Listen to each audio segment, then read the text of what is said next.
I don't know what the fuck I'm talking about. All right. All right. And with that F-bomb is one of our two guests, and that is Kyle of the FF SmackDown, the Fantasy Football SmackDown. We are waiting to get his co-host Jake Coolhrip to get Jake in here with us. We're going to do a little mock draft tonight. But Kyle, what's going on, man?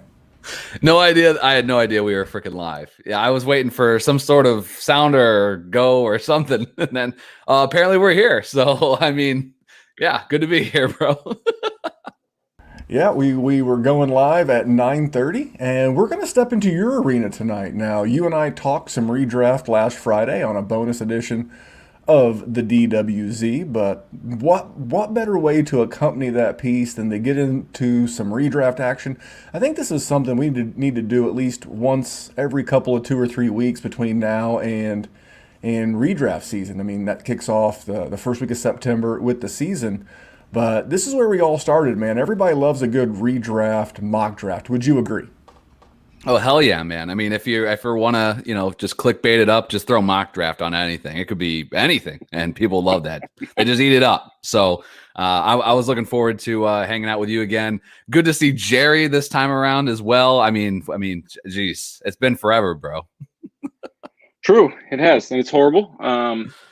And of course, the one time that you are on with me, my mic decides to take a crap, and I'm now doing this show like it's 1998 through my AirPods. I guess they didn't have AirPods in 1998. I was going to say, run that back real quick. Yeah, can you I just mean explain technology to me? Listen, Kyle, you can have man. You can keep him. You could take him on your show. I'll take Jake Coolhrip myself. Oh, we're gonna have a battle of the soundboards as this season goes on. I've got some better cables. I mean, I have got these things. As it relates to the soundboard, it's like this. Jake, be ready. But the cream will rise to the top. Oh yeah. Oh yeah, I'm ready. I am the king of the soundboard app, and I'm going to prove today that I can reestablish my dominance in the world of redraft. We have got a 1 QB, 15 round sleeper mock draft queued up. I'm going to share my screen in just a second. Kyle, now you do know that to stay on brand, you have to try to rough Jerry and I up. What's some of your early strategies? I mean, without giving too much away. Yeah, well, I was looking at this. I was like, okay, 1 QB. That's we're trying to change the world here, but I'm cool with that. And I saw like there's a kicker and a defense in here, and I'm like, oh, Memphis, come on, you've been out of the redraft game too long. We've exiled those positions. Hold on just a second. Here's the thing: we're not doing this mock draft for us. If we were doing this mock draft for us, it would be like a 25 round Yes. strangulation league where somebody has to die. You take one to the knee like a lead pipe. It's a Nancy Kerrigan league where somebody has to get whacked with a lead pipe across. I mean, we're into some weird stuff. This is for the redraft consumer. This is for your people. Okay. This is like the safe word of startups. So or I guess mock drafts. So we're in your world. So I've got my screen shared. If you're watching live on YouTube, I'm going to hit start draft. Now, does Jake know? No. So for those watching on YouTube, Jake Coolhrip, our esteemed co-host on the FF SmackDown, he is having some technical difficulties as he's currently in a monsoon in the Pittsburgh area. Is that fair to say, Kyle? Yeah, apparently he was hanging out for a second. I just jumped on, and then he just disappeared. And he called us back from his phone, and it was just a black screen. We're like, "Oh, your camera's not on." He's like, "No, it is. He's This in is the what I'm YouTube living chat. in." He obviously has cellular power. He's in the group chat, so we know he's ready. Jake, we know you're watching. I am going to hit the start draft button. Here we go. Let's do this thing. All right. And the 101, team 1, is Christian McCaffrey. Jonathan Taylor, that's an interesting 102. And Derrick Henry, and then our man Jake is on the clock. I am going to let Jake pick, and then I am going to pause. Now, I'm going to pause. Now, Jake's not here to defend himself. It is paused. Jerry is up at the 105. Jake took Dalvin Cook. Is this in line with Jake, the co-host on the FF SmackDown? Yeah, I mean, I think when him and I have discussed running backs and kind of just strategy, definitely you want those running backs early. You want at least one to anchor your squad. Surprised that he went running back at the 104. As far as taking Dalvin Cook, I don't really want to pick anywhere in that first, probably 4, maybe 5, because I think there's McCaffrey and then there's like the rest. And whether you're picking at 102, 103, 104, you're still going to get a really good player. So the closer to the middle of the draft, I think in the first round, the better. So for him to take Cook here, that's right in line with as far as, that next tier of guys. Wouldn't have been my pick, but that's why we're doing this thing. Absolutely. So I'm going to hit the resume draft button, and it's up to our man, Jerry. Now, Jerry, I'm going to let you make your pick, but go ahead. You have 2 minutes and 50 seconds. So who would you pick, Filibuster. then, Kyle? No, I'm not going to fill. No, you get a pick. No, You I get a pick. know who I'm going to pick, but he said it's not who he would have picked if he had 4. I'm going to pick Saquon Barkley. That's who I'm going to pick. Okay. Here. So who would you have picked it for? Kyle?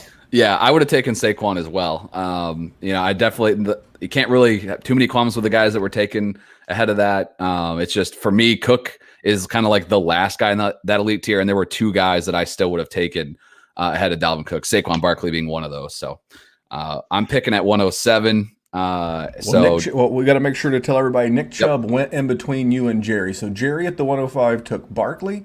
The computer took Nick Chubb. You are on the clock with the 107. And this is a guy that's in that tier for me. I would take him ahead of Nick Chubb. I think this is the last ride of glory. I can't remember exactly how Memphis phrased it this afternoon in the WarZone group chat, but this is redraft, baby. Meaning all we care about is this year, 2021. And I think Zeke Elliott rises back to power. It's not a homer pick, bro. This offense is going to be killing it in this season. They returned their entire offensive line, who was completely decimated by injury. And of course, Dak Prescott back under center. So I think Zeke has a phenomenal year this season. I think he's a guy that should be taken inside the top 5, and it's an easy pick for me at 107. Yeah, and I am up now at the 109. In between Kyle at the 107 and myself at the 109, we did have the computer take Mr. Alvin Kamara. So this is why I chose the 109.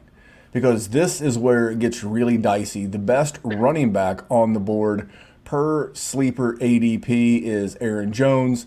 Then you have guys like Austin Eckler, DeAndre Swift, Joe Mixon, Cam Akers. But I think this is, knowing what I know today, if I thought for some reason Aaron Rodgers was legitimately going to retire, I now see this new COVID opt-out thing where he could literally opt out and not have to give back a bunch of money. But knowing what I know today and the fact that you got that literally all the running backs that I would have taken in a tier literally all went in the first 8 picks. For me, I am going to get the guy who's guaranteed 175 to 180 targets, guaranteed basically 10 touchdowns if he stays healthy. It's hard to pass up because this is a full PPR league. It was half-point PPR. Maybe my thought process would be different, but it's not. It's redraft. His 28 going into 29 in December age means nothing to me in this format. My only concern in late June is Aaron Rodgers, but I'll know that before the season starts. So for the sake of this mock, I am going Devontae Adams with my first overall pick. I'm going to let the computer cycle back around to me. We'll recap who went, and then I will get the input of Kyle and Jerry on my pick. The 110, the computer went Tyreek Hill. 111, Aaron Jones, who I probably wouldn't have taken. Just too high, too rich for my blood. Stephon Diggs at the 112. On the turn, we have Patrick Mahomes, first quarterback off the board. Thank you, Sleeper ADP. Travis Kelce, his tight end, and Austin Eckler. Now, that was the guy that I was thinking. I'm going to pause the draft for just a second. All right, as the draft is pausing, what did you think about my pick of Adams at the 109 and then some of those subsequent picks thereafter, Kyle, and then I'll bounce it to Jerry? Yeah, as far as how you had it broken down is where the running back drop off was. You are at, again, 109. I think that's where I'm going to start deviating to another position, especially in PPR. In fact, I would have taken some of the guys that went on this turn. I would have taken Adams. I would have gone Hill and Kelce ahead of Nick Chubb in PPR. For me, I'm a little bit concerned about Nick Chubb in that format. He just doesn't catch passes. Kareem Hunt's obviously there. He's a stud. They're going to utilize him in the passing game.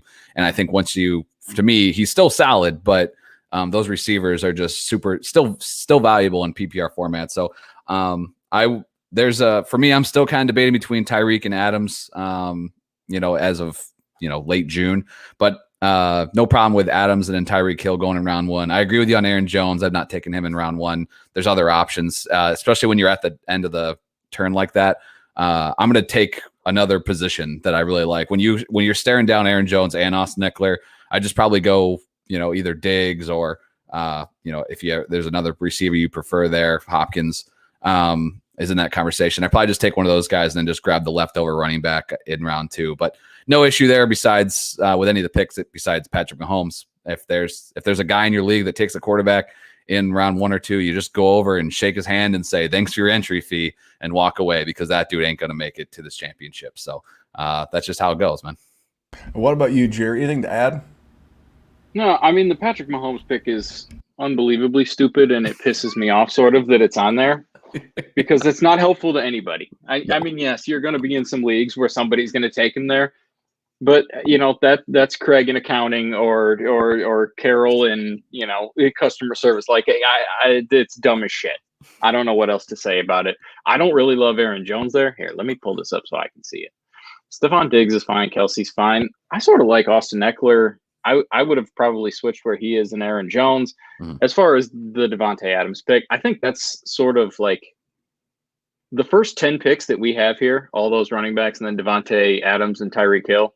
I think that's pretty chalk. I think that's going to be pretty chalk for most drafts. I don't think anything got a little crazy, but let us see. What do you think old Randall's going to pick here, Kyle?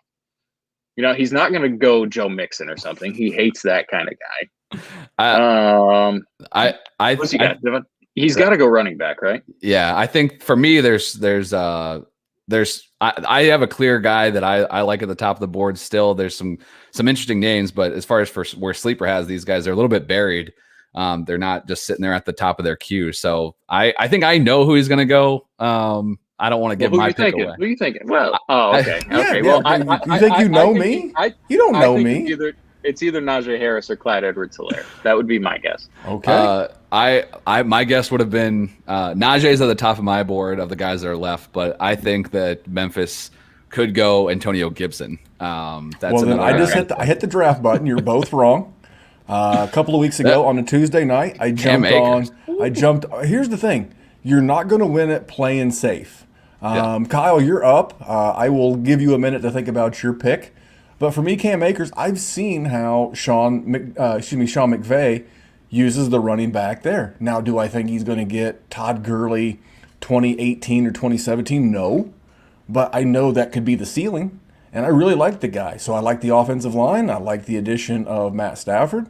And I just see more points being scored by this offense than by Detroit and DeAndre Swift, than Joe Mixon in Cincinnati. So I see more points, more red zone opportunities. I'm not worried about Darrell Henderson. They let Malcolm Brown walk. This reeks of upside, and they use the running back so much in the passing game. Those are some of my tiebreakers. So, Kyle, you're on the clock. Before your pick and in between mine, and when I took Cam Akers, the computer went DeAndre Hopkins. You're up. We got about 2 minutes left at your 206. Yeah, and there's a ton of great receivers here still on the board. Metcalf, A.J. Brown, Justin Jefferson, Calvin Ridley. I mean, these guys are still studs.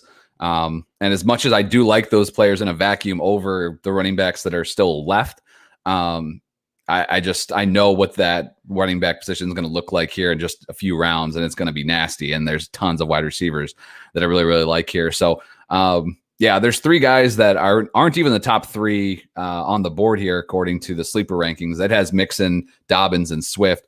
I actually like Harris, Clyde Edwards-Helaire in PPR. I think he has. I actually like him better than Akers. I think his upside is really, really strong. Akers is definitely a player that I'm going to do a lot of homework on as we get closer and closer to draft season, because he's very, very interesting to me, especially where you have to take him. But my guy is Najee Harris. I think that he has a ton of upside. He's going to get all the work in Pittsburgh, and I think he's going to be heavily involved in the passing game. That's part of his game. That's part of how Pittsburgh has used the running back position. during, in these last, handful of years, even without Le'Veon Bell. So I think Harris he's a borderline round 1 pick for me. So to get him at mid round 2, I feel pretty pumped about that. And I start the draft off with Zeke and Najee. I feel a lot about Najee the same way as I do about Cam Akers. I understand he's young.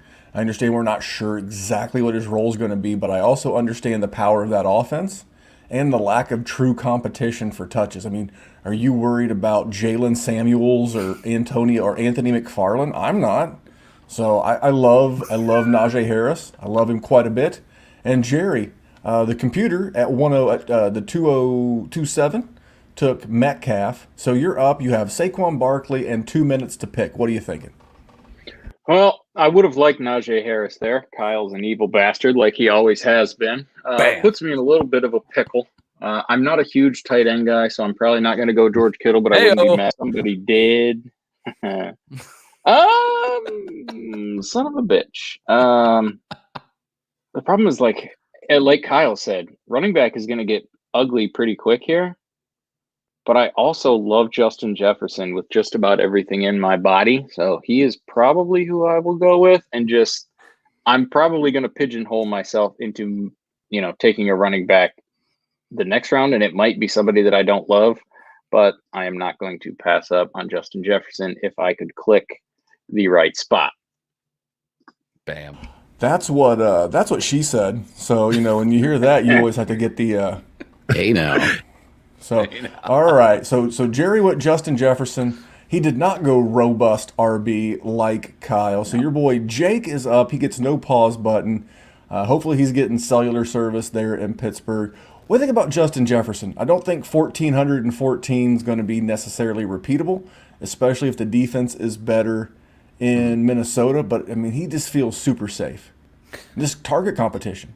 Yeah, I like Jefferson a lot. He's a round 2 pick for me. The only guy that I would have gone with over Jefferson at the wide receiver spot is Calvin Ridley, who was still on the board at that pick. Which is who our man Jake Coolhrip just took. That team is going to suck balls, bro. So, like that, they are going to be chucking it left and right, and Ridley is the only show of town at receiver. So I think he is going to be a target monster. We'll let this cycle back around to Jake again. We'll let Jake make his pick, and then we'll pause it and give Jerry a minute to think about his next pick while we discuss what's happened in the last 8 or so picks. So Jake is now. Who do you think? Now you know this man. This is your co-host. Looking at the board, who do you think Jake could be in line to take? This is kind of like the old newlywed game. How well do you know your significant other? Now I saw the pick. That was going to be who I said. I thought Antonio Gibson was clearly the best running back left. He was the last of a tier. After Ridley went Joe Mixon, A.J. Brown, Kittle, and then Dobbins, Swift, CEH, and then Gibson was just sitting there.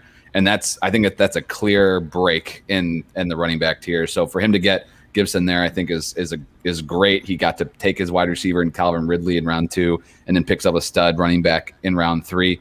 If Gibson wouldn't have been there, I would have put money on who he would have taken at the wide receiver position, who's still on the board here. But I think Gibson is absolutely the pick, and that's a pretty damn good start for him.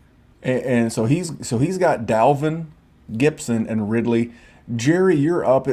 Ironically, the last 4 picks have all been sophomore running backs: Dobbins, Swift, Edwards-Helaire, and Gibson. Now, Kyle, you and I talked about this. Is funny. His ADP on Fantasy Pros was the 23rd player off the board. Here he is in Sleeper. George Kittle went 24th overall. I see you shaking your head. Way too high for you in redraft.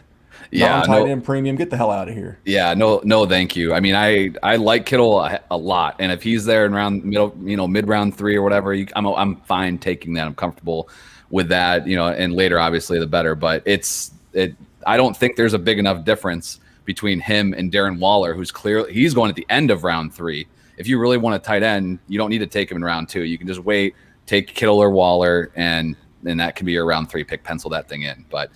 Man, 24 overall for Kittle is just too rich for me. Steep. All right, Jerry, I've resumed the clock.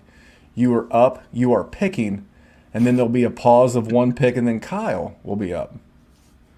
Well, this is exactly the nightmare that I thought was going to happen.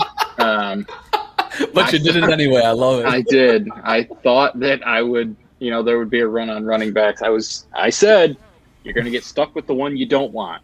And I would have taken every single one of these guys except for J.K. Dobbins up to this point. Mm-hmm.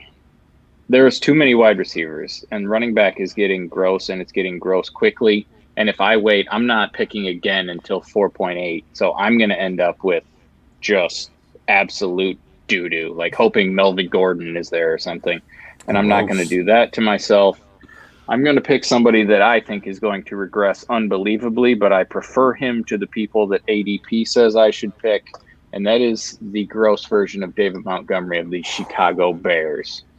All right, I'm going to let this thing cycle through, and then Kyle. So David Montgomery off the board by Jera. We have Allen Robinson, and then now Kyle, you're up. You went running back. You went Elliott and Najee. You've got 3 minutes. Anything that's stood out to you the last couple of picks between Monty and back-to-back Bears? Your neck of the woods. Ooh, Montgomery scares the living crap out of me. Well, yeah. he should. I'm not going to disagree with you. I agree. My choice was Miles Sanders or Josh Jacobs, and I don't love either of them. Mm-hmm. You are in a fucking I shouldn't have said that. You are in a hell of a situation to have a good start, my friend. I will say that. Hey, I started the show off with an F-bomb apparently, so yeah. I got mine in. So, dude, unfortunately, yeah, man, you just fell into it. Taking Jefferson there, I mean, I love the kid, but unfortunately, just too many running backs went, and that Gibson was just the absolute cliff. I like Montgomery fine. The only issue that I really have is just that, for a third rounder, his production last year was amazing after Cohen left, and the Bears, as they do, they had no backup plan. They literally were just like, oh crap, Cohen's dead, we're in trouble. And Monty was just the last man standing, and he had a great season. You can't take that from him. I think he's been undervalued, when you look at, especially when you compare him and Josh Jacobs, if you haven't looked at those numbers, like they're almost identical, but until even when before Drake got there, man, the ADP was crazy. It's evened out now that Drake's in town, but over the last few years, those guys have matched up pretty well. So I'm kind of glad that you did take Montgomery there, because A-Rob went off the board, and there's one more wide receiver that I absolutely love, and I'm completely cool with him as my wide receiver 1 here in round 3. It's the guy that I thought Jake might take, because I know he loves this guy for all the looks he's going to get. That is Keenan Allen. The dude doesn't score a ton of touchdowns, but he's a target freaking monster. He is the alpha in that offense, and he has Justin Herbert. He's my wide receiver 1 in round 3, middle of round 3, and I'm digging it. So Keenan Allen will anchor my wide receiver squad. All right. Well, I am on the clock. We had Miles Sanders go at the 3:08 as Kyle took Keenan Allen. This is awesome. I thought you were talking about the guy I'm going to take.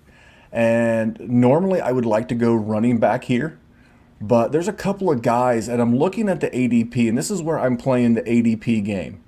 I'm looking, and there's two clear running backs in redraft that I really want to get here, and I'm thinking one of the two will fall to me. Now I can table talk like this because neither Jerry nor Kyle nor Jake are picking between me and them, so I'm going to go Michael Thomas here, because I think regardless of the quarterback, he's going to be a good fit. And I'm hoping that either Josh Jacobs or Chris Carson come back around to me.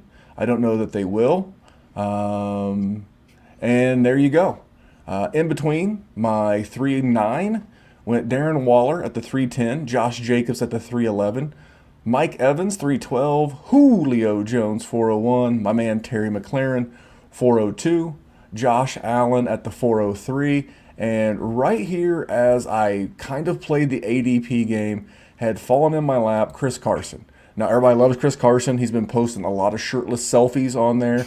He's doing it wrong. Chris Carson, you are doing it wrong. Nobody wants to see oiled up dudes with huge pecs and biceps. It's a quad game. Fantasy football is all about the quad. Ask Mike Davis. Ask A.J. Dillon. Quad shots equal ADP boost. So thank you for flexing the biceps and allowing you to fall to me at the 404. I am going to pause. I'm going to give Kyle a chance to react to some of the picks and my little strategy there of playing the ADP game. Yeah, I think if you had a if you had a wide receiver you really liked there and preferred, that was the route to go. I think that the running backs, it's definitely like kind of in this weird tier where I wouldn't expect that a ton would come off there, and you played it perfect. That's definitely a strategy that if you get in redraft leagues, if you're really into it, like, if you're really diving deep into it, like one thing I like to do ahead of time is get in a mock draft on whatever site you're playing just to get a feel for the room, right? Because whether you're playing on Yahoo or ESPN or even, Sleeper, you can see where they have these guys ranked. And you can kind of note like, hey, I might be able to get this guy around later because he's not right in front of people's faces. That's why I like to go in my own rankings to know, like, I'm kind of sticking to my board. And maybe I can note along the way where like, hey, I might be able to punt this guy one more round. But when you go off purely just site rankings and things, you can get tunnel vision to just what's in front of you a bit. So I think that was a great way to take advantage of that situation. Get Michael Thomas and Carson as an RB2 is solid in any format, especially in round 4. So I dig that quite a bit. All right. We're zooming the draft. You're up. So you missed. Man. So I took Carson. The computer at the 4-5 took Travis Etienne. You're up. What are you thinking? You can kind of go any which way you want. And what did Jerry say? I said dumb. Why is Travis Etienne going 4-5? Like, I can't be the only person that thinks that's absolutely bananas. I will say in a redraft league, I would take Javonte Williams 10 times out of 10 over Travis Etienne. And certainly not now. Y'all are higher than giraffe nuts. Get out of here with that nonsense. Yeah, for me, the teardrop is Carson, and then once Carson is taken, or Jacobs, whoever the last guy is, sometimes it's Montgomery. Sorry, Jerry. But that's kind of where it's just like, okay, I'm not taking running back for a few more rounds because do I want ETN over? Williams is a great example for me. Even like guys like Mostert, Chase Edmonds, like I'm fine with those guys 2 rounds later than reaching on ETN as an example. So there's not a ton of running backs here that I really like. I will take one. I'll take a running back even in PPR, 3 of my first 4 if a guy falls to me, but Memphis took care of that, taking Chris Carson, so I don't have to worry about it. Receivers, there isn't one guy that jumps out to me kind of like Keenan Allen did. I don't mind. I would have loved if Michael Thomas or obviously Terry McLaurin in round 4 is freaking gorgeous, and he wasn't going to make it back to me. So, man, I'm going to go. Man, do I don't. And sometimes this question gets asked a lot. I don't give a crap about having players from the same team. And this pick maybe changes in 6 weeks if he is not ready to go. But for right now, I still have confidence that Amari Cooper could be a low-end wide receiver 1. That offense, again, I want every piece that I can of that Dallas Cowboys offense. They are going to have to throw the ball a ton. 5,000 yards for Dak Prescott means Amari Cooper is going to be sitting there with probably 1,308, and I'm good with that. Again, I think he's in the tier with some of these guys are going to come off the board, but he's my favorite of who's here, and I'm just going to double up on Cowboys, and he's my wide receiver too. Well, he's a great pick. You have Mr. Consistent, Mr. Week to Week in Keenan Allen. He's going to give you that 17, 18 PPR points, and that allows a guy like Amari Cooper to win you a week. Now, Jerry's back on the clock. In between Jerry and Kyle is Chris Godwin, just the way he should be. Jerry, you've got 2 running backs. You've got Barkley, Justin Jefferson, David Montgomery. Heavy on the NFC. Where are you going with your 408? Well, I was going to go Amari Cooper again because I love it when sniping happens. Yeah, well, it's Kyle back-to-back because, of course, it is. But, I really like Amari Cooper in redraft this year, too. I really think – the dude was just going bananas with Dak Prescott last year. Like, it's hard to not love the man. So this is a spot that I don't exactly love. Like, there's definitely, I would say, 2 wide receivers I love. And then probably some running backs I would take and not hate it. I'm not a tight end person. I'm still not going to go Kyle Pitts or Mark Andrews or Darren Waller or anything like that. Or Darren Waller Waller went. Yeah, he went to 310. Yeah, but either way, I wouldn't have taken any of them. Still too early for quarterback, I think. I know people love to take quarterbacks in this sort of range. Only if friend of the show and loyal patron Andrew Campy said he's looking forward to you defending your productive struggle strategy to start up for redraft. Well, it's your redraft productive struggle. Hey, all of you can kiss my ass. He can do it from all the way across the globe in Australia. So what I'm going to do is something. Probably.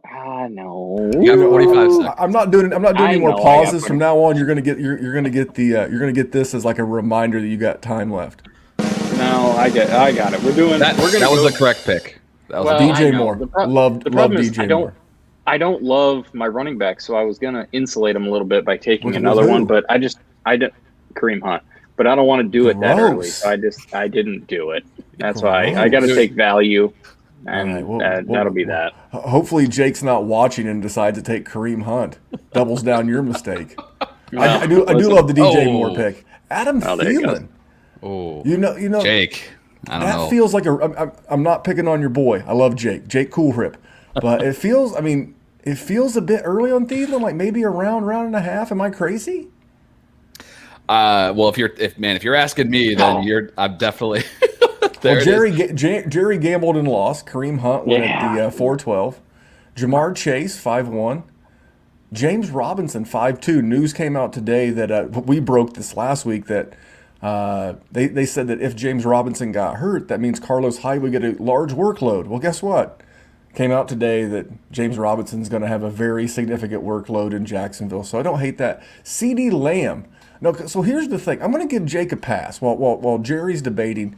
You know, I think he took these guys in the wrong order. But that's okay. He got them both. I mean, he should have taken CeeDee Lamb last round and Thielen this round. But at the end of the day, you know, the scales have balanced.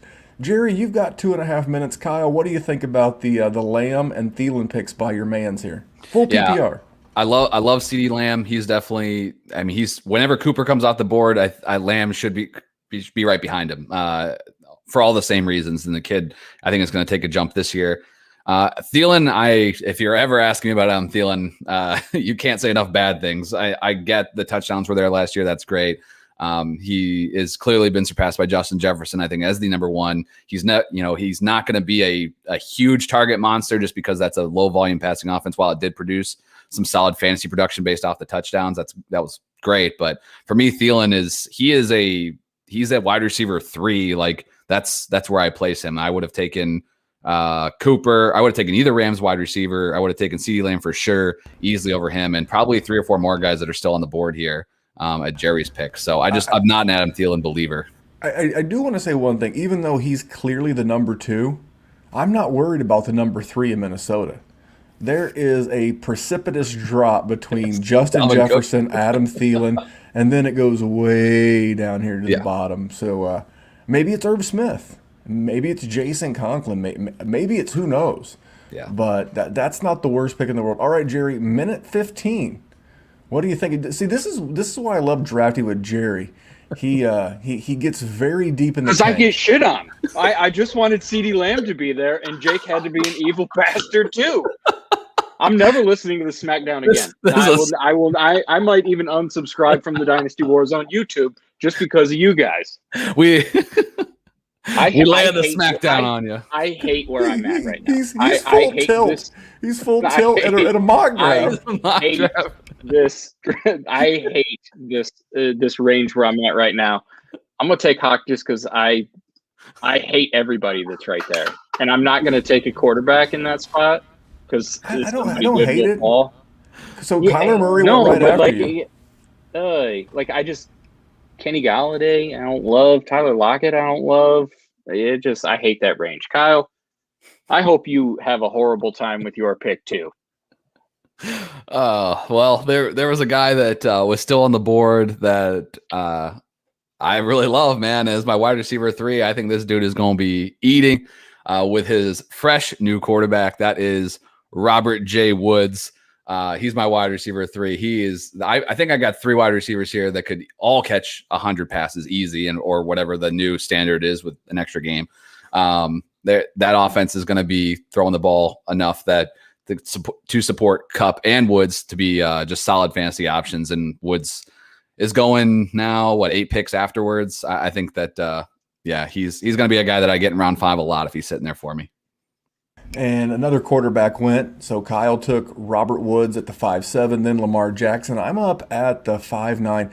See, I don't mind it. So based on the build that I have so far, my wide receivers, I feel like I'm going to get consistent points week in and week out. But I'm looking at a guy, who do I think can win me a week? I don't need a high ceiling guy. I don't need a high floor guy. I don't need a Tyler Lockett. He's on the board. I don't need a Juju. I need a guy who has the ability to win me weeks. Now, is there weeks where he's probably going to give me a stinker or two? Yeah, I do, because his quarterback's Daniel Jones, and I love Daniel Jones. But what's the consistency like? Because I've got Cam Akers and because I've got Chris Carson, and I'm going to play the ADP game again. I'm going to roll those dice, and I have two guys that I'm looking at because no one's behind me. I'll say it. I believe Dak Prescott can be the QB1 overall. So my pick here is going to be Kenny Golladay. I'll go ahead and click that button. And then I'm looking at either Myles Gaskin or Dak Prescott on the way back. Well, it ain't going to be Myles Gaskin because he went right behind me. Then Juju, Devonta Smith. Oh, my God. What the hell are we doing? Dude, I'm not a fan of any of those either. Dude, sleeper, go home. You're drunk. All right, just go home, sleeper. I'll make this. You know what? Because and Kyle, you guys did this. So if you're listening to this on Wednesday on the WarZone, on Tuesday, Kyle and Jake did a great job of breaking down the quarterback position. I love Dak. I don't think Dak will be here. I don't think Dak will come back. See what I did there? Man, you're right. I don't want to go full Jerry, but I'm good at wide receiver. You know what? I'm going to put my money where my mouth is. I don't think I'll have to start this guy right away. I know it's maybe a half a round early. I don't care. I'm looking for guys who can win me leagues. And Javonte Williams? Javonte Williams is the pick. Now, he may not win me week 5. He may not win me week 6. But I've said this before, Jerry, in our rookie coverage and our rookie analysis. I truly believe Javonte Williams has the same potential that Miles Sanders did 2 years ago when he won people leagues down the stretch, and that he could do what Jonathan Taylor did last year. I'm not saying he's going to be Jonathan Taylor or even Miles Sanders. I'm just saying in redraft for 2021, he could be a monster weeks, hell, what is it now, 12 through 18? So based on the situation, I went Javonte Williams. So Tyler Lockett went at the 605. Kyle, you're up 6-6. I have no problem with Williams there, and the way I see it a lot of times, like, it's not a reach if you can't get him the next time around. Whether it went 6 or 8 picks too early doesn't matter. If you can't get him, hold on a second. I got a question about some phrasing. Did you say reach around? Hey now, you reach around, yes. I'm sorry to to knock it off the rails again, Jesus. But I'm sorry, Kyle. You're up. You went 2 running backs, then 3 straight wide receivers. What's the look like here? I'm seeing a stack attack right here under my nose, but I'll be curious to see what you're going to do with this pick. There is a guy that if he is there in round 5, this was the guy I was going to take in round 5, honestly. And if he's there in round 5 in every single draft, I'll take him. But if he's there in round 6, I don't know if I'll be able to control what will happen to my body. And at this moment, I am taking another dude that's going to be in an offense that is going to be chucking the damn ball. 700 pass attempts, mark it down for my boy Joe Burrow. And that means a hell of a lot of production for T. Higgins, baby. Sophomore year, he's going to be breaking out big time. I love it. And, dude, 4 wide receivers, Keenan Allen, Cooper, Woods, and Higgins after 2 straight running backs to start it. This is the type of squad I want to walk away with. You much like my Javonte Williams pick, you have stuck very true to your love of Mr. Higgins, and I agree. Joe Burrow was averaging over 40 attempts per game last year. I mean, Jamar Chase can get 10 a game, and Higgins could still get 8. And that would still leave like 22 left over for Tyler Boyd, the tight ends, and the backs. And I have no problem with that. Mark Andrews, 6'7". Jerry, you're up. You have like an amateur build.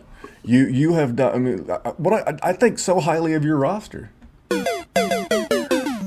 Don't blow it. You got 2 minutes and 25 seconds left to make a pick. Oh no! According to Sleeper ADP, I am about to reach an unbelievable amount. But are you going to reach around? Coming from the same bastards that thought Juju, Devonta Smith, Brandon Ayuk, Leonard Fournette, and Odell Beckham deserved to be in the 6th round, I don't really give a rat's ass about their ADP. So what I'm going to do, so I am not confident in David Montgomery. I do not want to surprise any human being here. Damn it. So you don't know where I'm going. I think I do. Say it. I think you're going, I don't want to say it because I wish the openings get back to me, but I think you're going Mike Davis. Mike motherfucking Davis, baby. We're going 99th overall in Sleeper ADP. Well, here's the thing. Let's talk about the running backs that are ahead of him. Melvin Gordon, no thank you. Raheem Mostert, no thank you. Chase Edmonds, Gross, Kenyon Drake, James Conner, Ronald Jones, David Johnson. I needed some running back help. That was not he's on the my only guy in soundboard, Atlanta. by the way. He's the only guy in Atlanta. That was would have artificial. been my pick for sure. If Higgins would have gone, I would have taken him ahead of all the running backs that just went. And I get with Williams, it's definitely shooting for it. I told they're close, but over Gaskin and Fournette for me, I'd still take Mike Davis. I think that's a great pick, and it makes that Montgomery pick a little easier to swallow. Your boy went with one of my guys. He went with Deontay Johnson. Now, Jake took Deontay Johnson. Again, you could literally push Lamb and Johnson up 2 rounds, and push Adam Thielen down to the 609. He's recouped the value, in my opinion. Quarterback starting to go. Dak Prescott 6'11", Justin Herbert 7'1", Cortland Sutton 7'2". And we got one more computer-based pick. Then Jake is back on the clock. All right, James Conner. God, I would rather have herpes than James Conner. Seriously, man, if this is what happens in leagues for real, This is what happens in leagues because people. That's why we do this. We can have some fun. We can entertain. We can make some fart jokes and make fun of Jerry. I mean, that's the whole premise of the show anyway. This is what you're going to see in leagues, especially if you no longer draft live. This is the equivalent, Kyle. You go back this far. I know I do, where you literally printed sheets off the internet, or you went. Think about this. You went and bought a magazine at a grocery store and brought an ink pen. And oh my God, what is Jake doing? He is five wide receivers deep. Hold on a minute, Jake. Go for it. I got to, man. I love the kid, but God dang, Jake. Wide receivers, you're not even here to defend yourself. Is he on auto pick? No, he made that. Okay. He's rolling. Jalen Waddle. Is that his dude? I mean, in his defense, there's not this sort of range of wide receiver does sort of suck. I sit here upset about it myself. Granted, I'm not a gambler like that, but I feel like I should take a wide receiver. That was the whole point of taking Mike Davis right there, is I thought I could get somebody. By the way, I like DJ Chark. I did not expect DJ Chark to go at all. It was either going to be him or Sutton, and I sort of figured Sutton would go. Mm-hmm. I might just take quarterback right here. Did Jake think this is a dynasty league? I love that team for dynasty. Still too early for Thielen, but I love that's a great team for a dynasty startup. 1 QB. Yeah, I think Waddle. I think there shouldn't be any. I mean, I guess we're in round 7, but I wouldn't. I'd probably be waiting another round or 2 before I even took any Dolphins wide receiver. But if that's your guy, then I'm just filibustering to give Jerry time to ponder. Oh, he went Matt Stafford. He's no longer in Honolulu blue. He's in Rams blue. No, now, Melvin Gordon he has a chance to succeed. I mean, I didn't want to go Trevor Lawrence. That's too risky to rely on a rookie. Aaron Rodgers, I don't know if he's going to play, so I can't do it. It was between Joe Burrow, Tom Brady, and Matthew Stafford. I just want to see Matthew Stafford. I like Matthew Stafford, so I'm going with him. Tom Brady's old. Maybe he'll fall off at some point. I feel like we've been saying that since the Reagan administration, but, I mean, Jalen Hurts is a guy that I could see a lot of people taking in this sort of spot. I'm just not going to be one of them. All right, Kyle, we're going to pick up the pace a little bit. Yep. What are you thinking here? You're 4 wide receivers, 2 running backs. Yeah, there's still some running back or some wide receivers I still really like here. To me, there's really only 2 running backs that I even really want on my roster of all these schmucks that are left. So luckily I have those anchors at the top. But I'm going to go with a guy that was actually he was a borderline running back too last year while dealing with the corpse of David Johnson. He is the running back that you should own in Arizona. I'm going with Chase Edmonds. There's wide receivers I like better than him and straight up, but again, just like why I went running back over those wide receiver talents, I just know it's just going to keep getting gross. So I'll get my 3rd guy here. All right. Well, the computer is making its selection. It went Raheem Mostert. So best players on the board per sleeper ADP. You got some Noah Fant.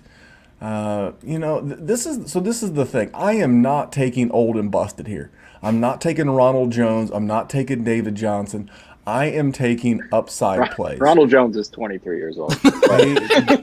So just busted, I guess. He's just fine. Just this is the point of the I'm draft. not taking dog shit. Is that what you meant? This is the point of the draft. 23 years old. So the first 5 rounds that I draft, I really need those guys to contribute every week. And then if they don't give me upside with a chance to win a week, or I see a true role for them, and I didn't think I would be here, but I'm between a couple of guys, and maybe I thought about taking him too. Oh, maybe not.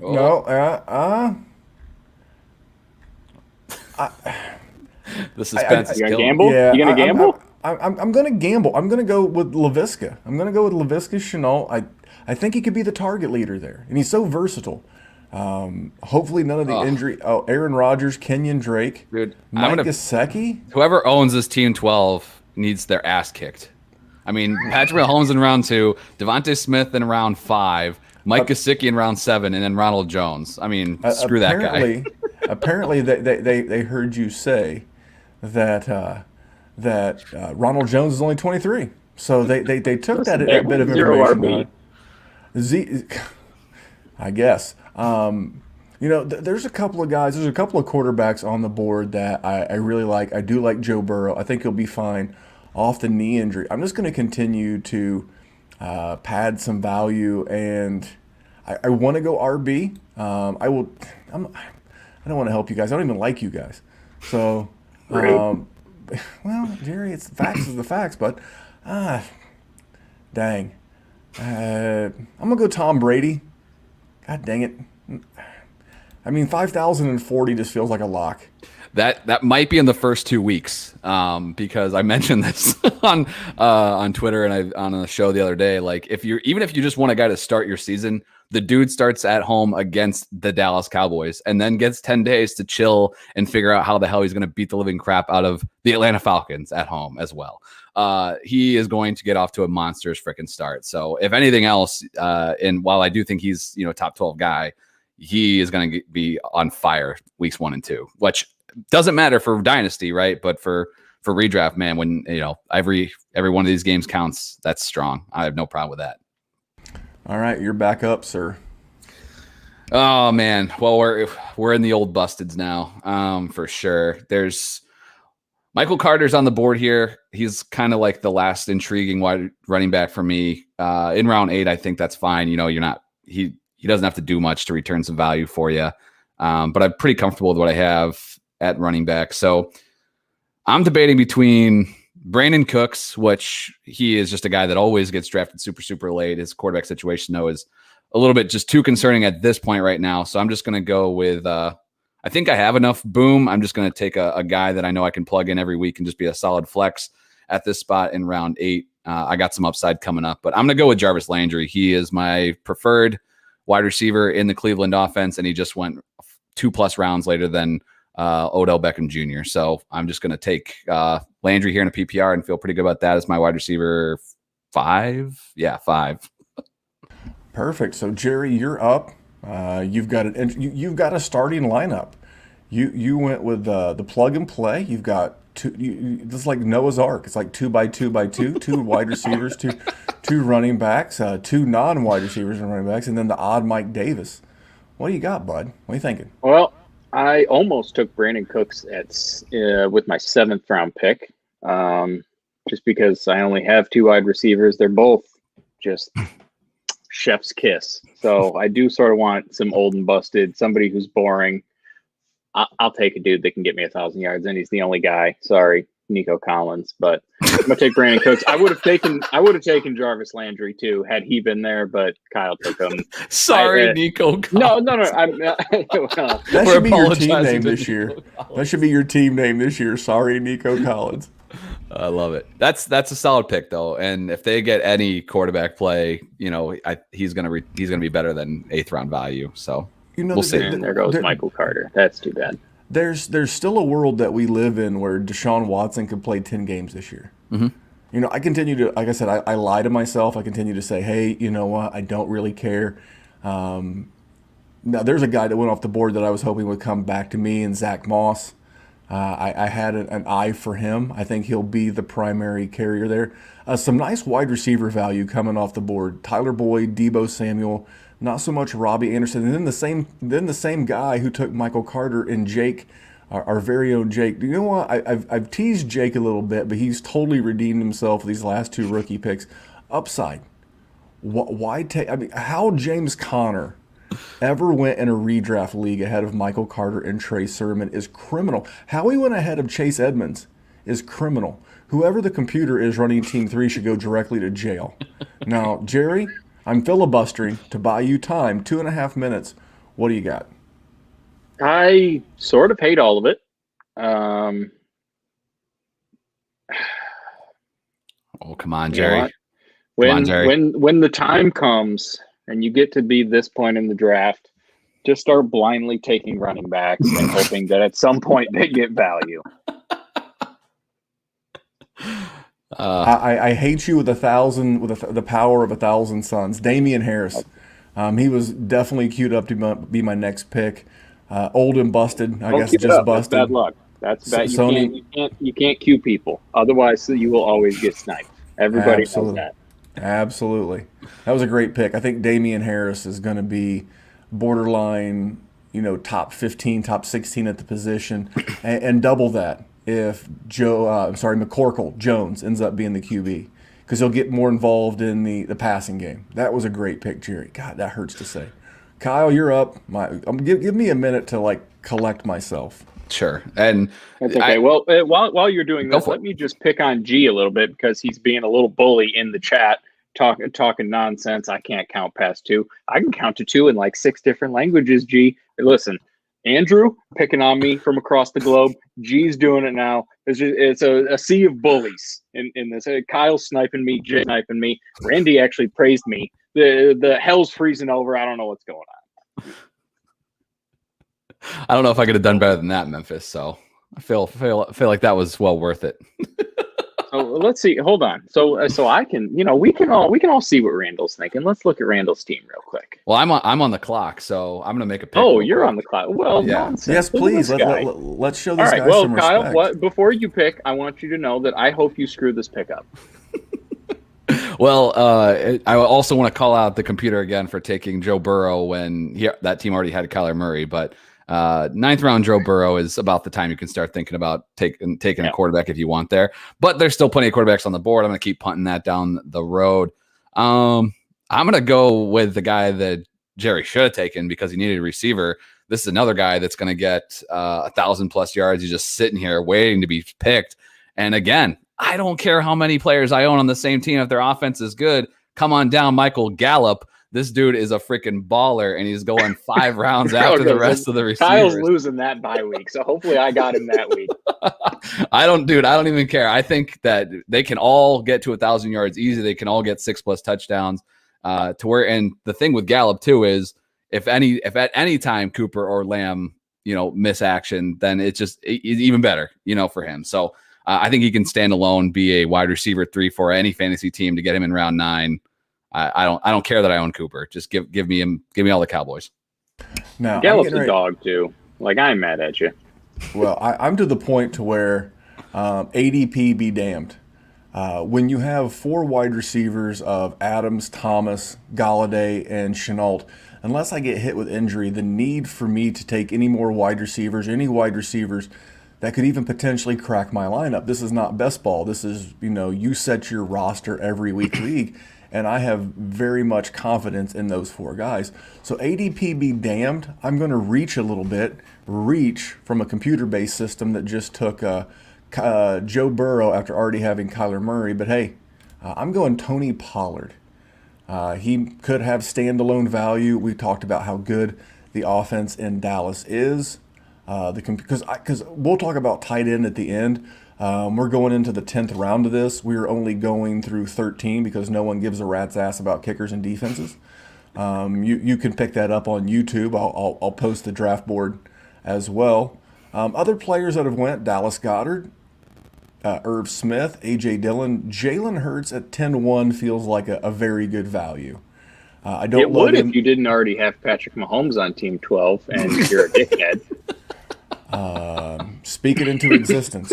So here's one where someone might say, hey, you don't have enough wide receivers. I only have to start 2.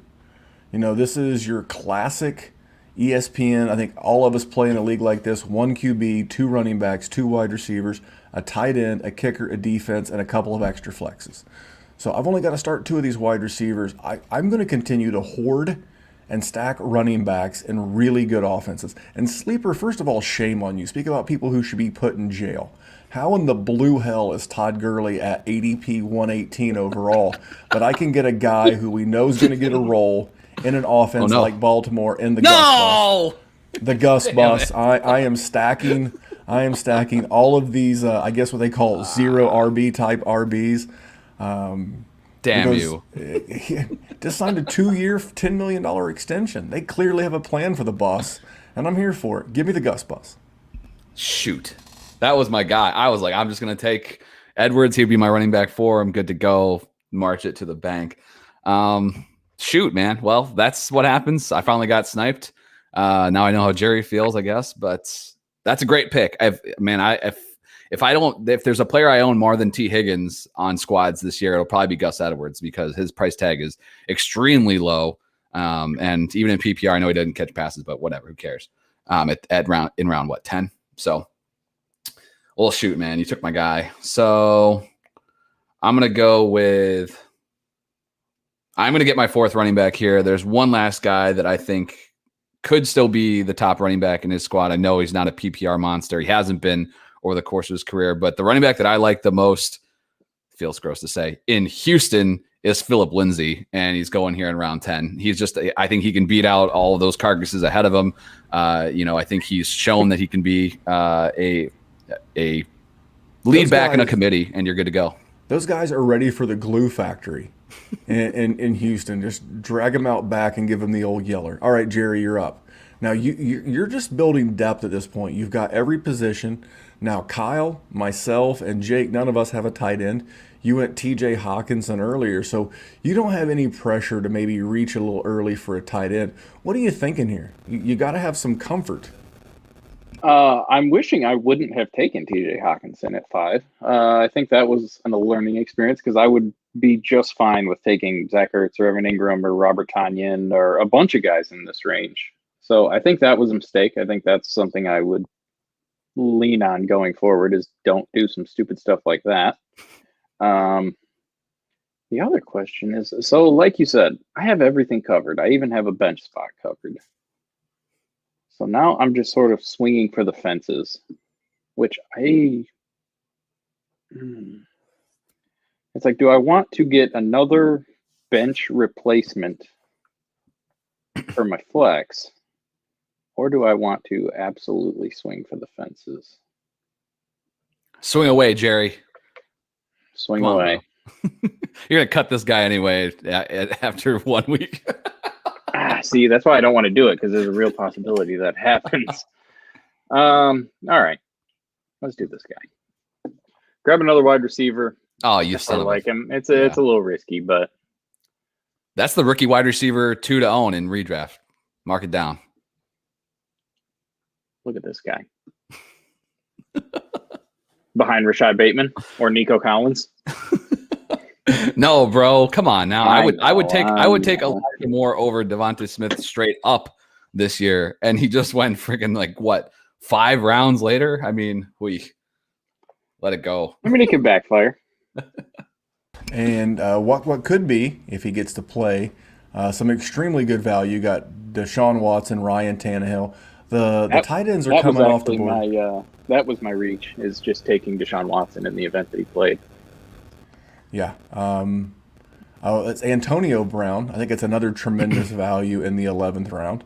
Our boy Jake, he got Ryan Tannehill. Jake has actually whipped this squad into shape pretty well. He's going to need some contributions early from those rookie running backs in Carter and Sermon, but as long as Gibson and Cook stay healthy, he could be doing really, really well.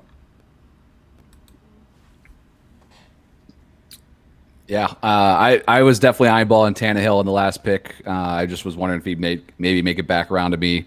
I probably should have paid a little bit more attention to the board, knowing that Jake didn't have a QB either. So that's just one of those things. I mentioned it even on the SmackDown yesterday. Like, quarterback is definitely one of those positions you got to watch the board. And this, a bunch of freaking teams took two.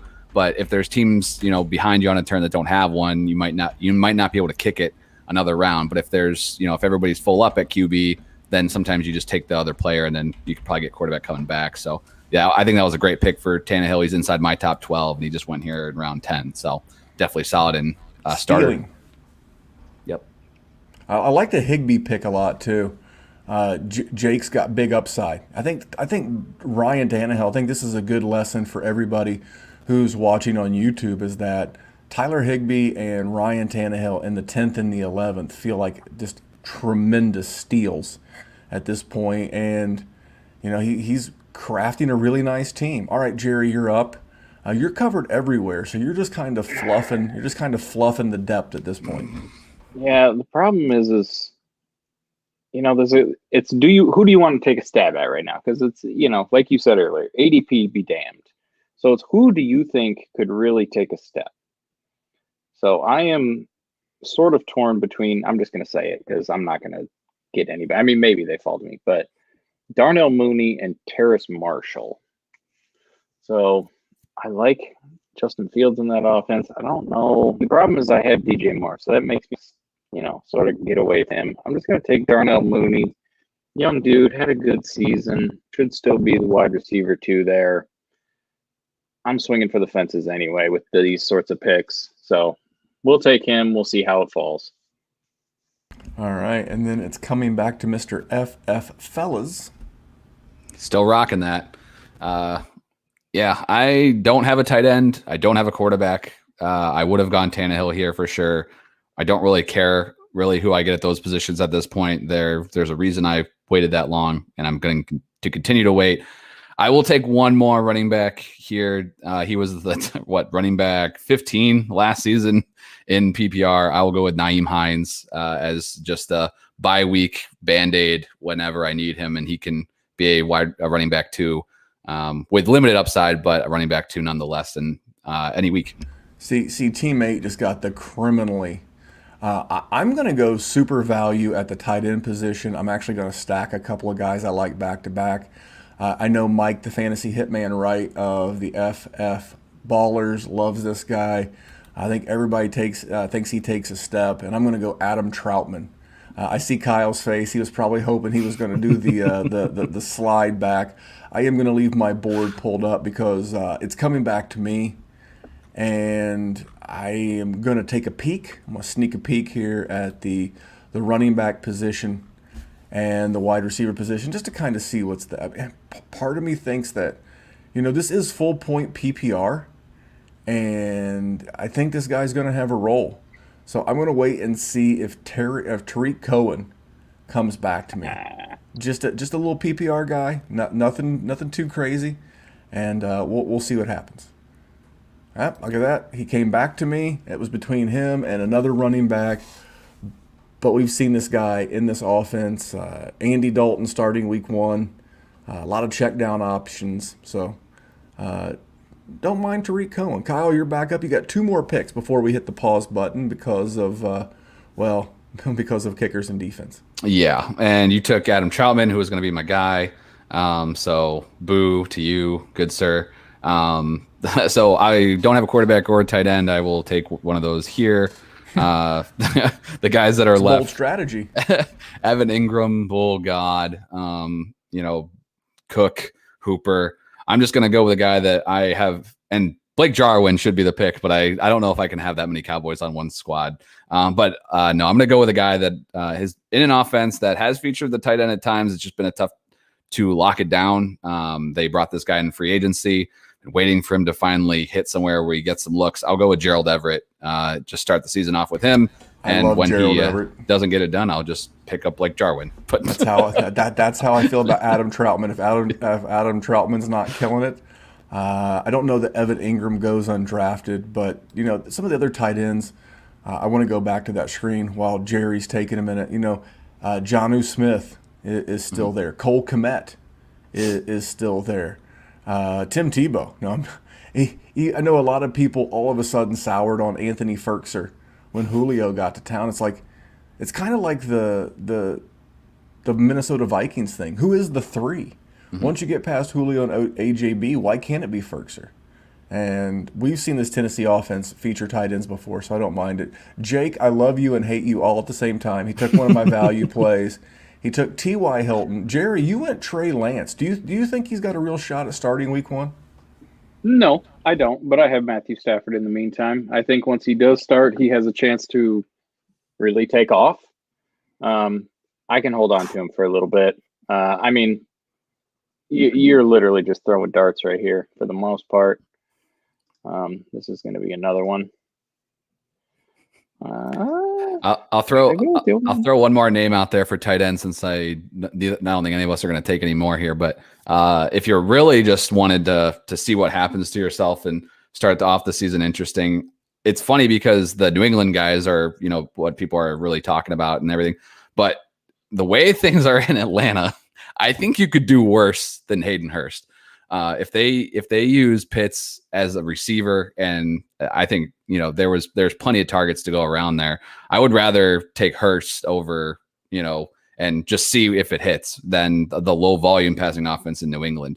I know that New England doesn't have Calvin Ridley, but just a name in a super deep leagues, if you absolutely get screwed, that's a name that will 100% be there. And you can, if anything, just put a little star next to him and watch when he'll be on the wire. Don't want to die on that hill. I mean, would you take him over the guys that are available right here? Hayden Hurst?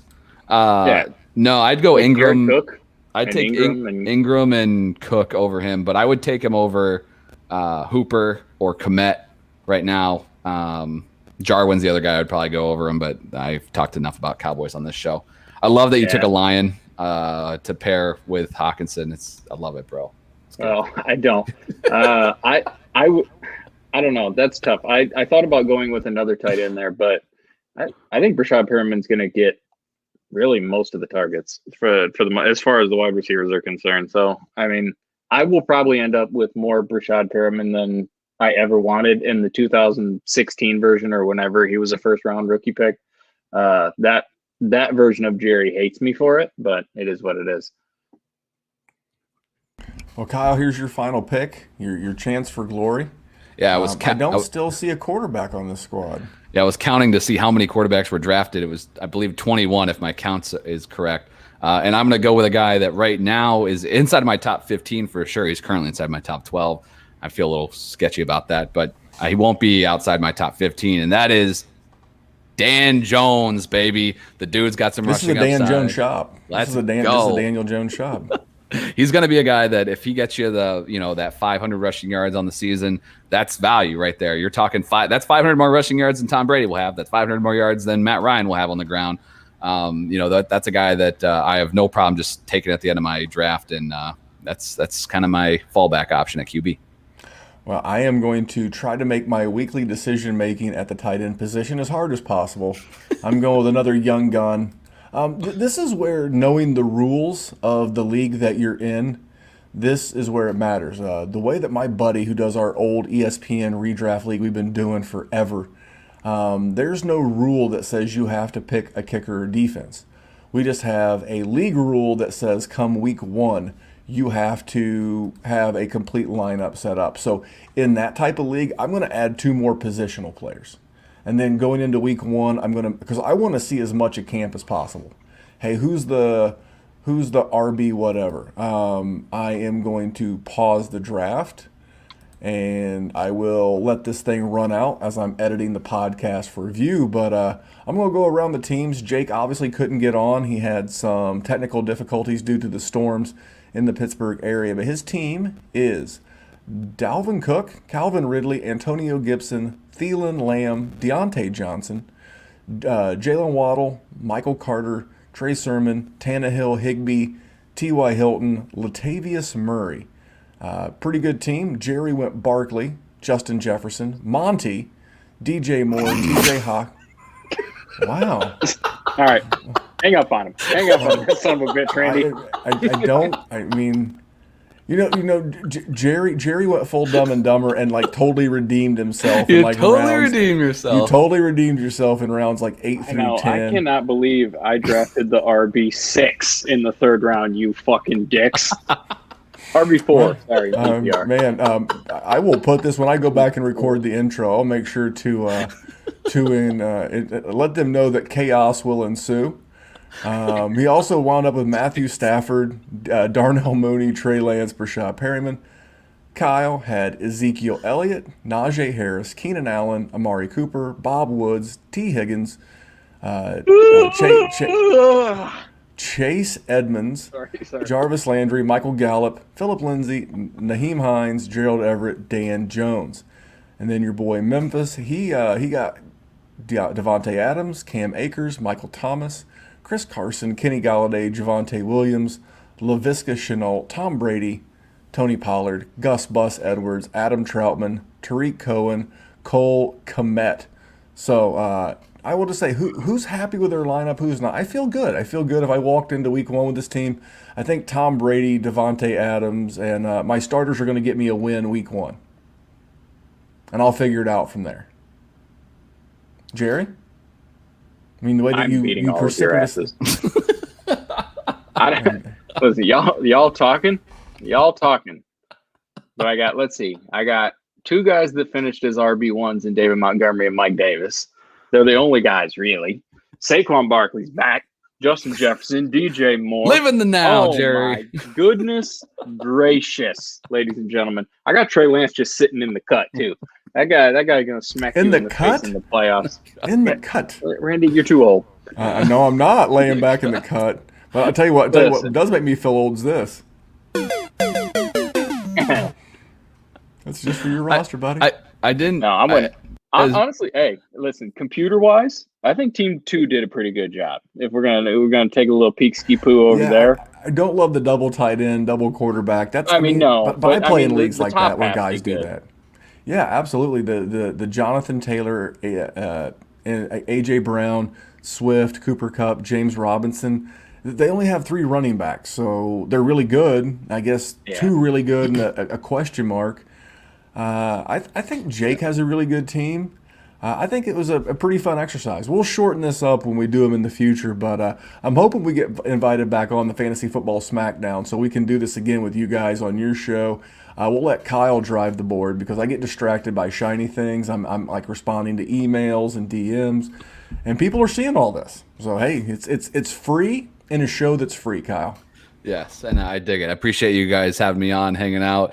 I love giving Jerry a hard time. So whenever I can do this in person, that is always a good time. But yeah, man, this is definitely fun. I definitely encourage people to mock drafts as much as they can, even this time of year, get a feel for the room. A guy that you might be thinking, I mean, honestly, if you're thinking that Chase Edmonds in round 7 or Raheem Mostert in round 7, like, oh God, I would never take that guy. Just take a look at what is left when you're doing mock drafts. That's really the problem, and get a feel for it because I've done enough too where it's just like, I know I don't want to put myself in that position. I don't want to be having to rely on hitting a gem like Mike Davis in round 6, Jerry. Obviously a phenomenal pick.